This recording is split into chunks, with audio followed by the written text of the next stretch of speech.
Welcome to Man Does Tech, where I solve the problems you didn't even know you had. You start right now by laying out parts and tools so nothing gets lost. Once done, pick an earbud and grip the silicone tip at the base.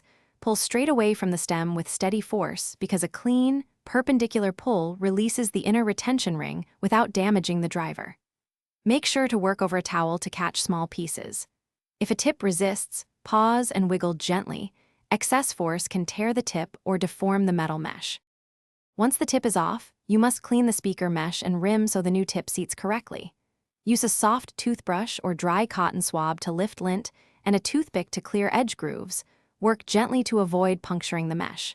Make sure not to saturate anything with liquid. A damp swab risks getting moisture into the driver.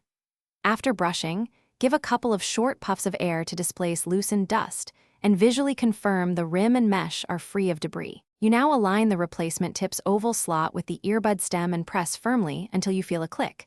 That click ensures the retention ring engaged. Once seated, make sure the tip's flange sits flush with the stem. A gap causes poor seal and sound loss.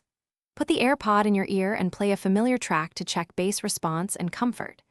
If sound seems muffled, remove the tip, re-clean the mesh and rim, then reseat the tip. Often that fixes seal and clarity. Thanks for watching. If you found this helpful, don't forget to like and subscribe.